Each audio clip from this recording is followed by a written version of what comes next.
Have you finished this? Yeah, I'm really pleased with it. It's a mock or a sample sort of example to students who are into carpentry and joinery, how to make a stud wall internally out of timber. And it shows a basic beginnings of an electrical ring for a socket. So that'll be the mains ring for the socket, and also a spur or a small ring circuit for a light switch.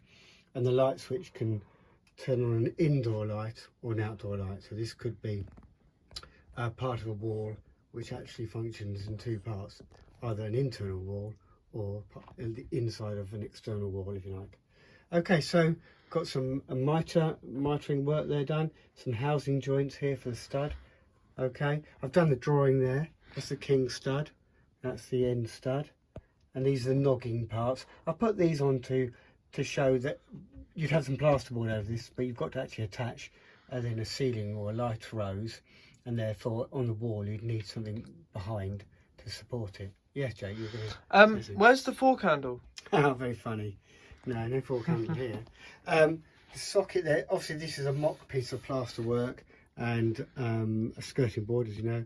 And can you remember what that's called, Jake? A mitre joint. It is. And what's that piece of timber around the door? Architrave. Yeah, well done, architrave. Okay, I think it's a Greek, possibly even a Latin word. This is quite tricky. The joint there, can you see? Oh, that's neat. So they're the stopped Morrison tenon joints, sort of like a bridle joint really, but that's very typical in the solid construction of a door panel. And again, the housing joints are important. I've had to do some secret screw joints as well, let-in screw joints where you can't access it from the top. But the jointing method is always a good way, and you can actually put a screw in as well to secure it and glue. But I'll put screws in at the top there as well. But obviously on site you wouldn't be able to do that because of course you wouldn't have access to the top. That would be the header, so the ceiling would be here, plasterboard here.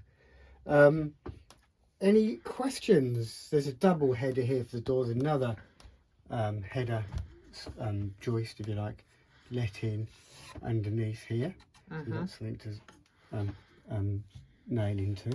And oh yes, the hinge. Have a look at the hinge. I had to let in the hinge there. It's about a 2mm rebate let in for each side of the hinge, so the door closes. Bit of a gap there, my own mistake there, but that one's pretty good. And of course you'd have a full array of screws in there. And this is an interesting, now some guys on site will do this. You'll have a piece of noggin used to support your switch in that case, but some people, if it's done even more professional, they'll let in a piece whereby they can get a decent bit of timber in there to hold the socket in that case. But they'll let in a piece, chiseling out carefully a piece, and there's the grommet obviously added to the metal back plate there to stop the wires cutting into the frame, or the frame cutting into the wires rather. But you can see the housing joints there, and here. And for the second one header you don't need it, you can just screw in from the sides if you've got access to the sides. Okay, and of course you drill through the middle of any studding, not to one side, so if any screws holding on any plasterboard, it's not going to go into the wiring. It's important that. So are you going to knock those nails in? I am, yeah, that's temporary because I might even change the panel there, but there's a bit of beading, it's called beading. So let's turn this around.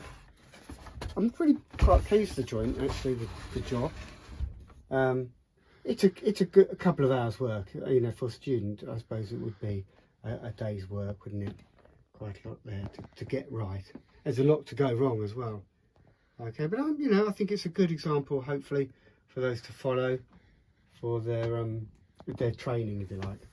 Okay, what do you think, Joe? Would you like to go into carpentry and joinery and some electrics? I even thought about putting some plumbing through, and perhaps putting a pipe through here, 50mm pipe, or even some smaller section pipe, 10mm, and doing a little plumbing circuit within it as well, showing some elbows and some compression joints, and maybe some speed fit joints as well. But that would be an additional part to it, and it shows that plumbing is often within a stud partition wall as well. Okay, brilliant. Thanks, guys.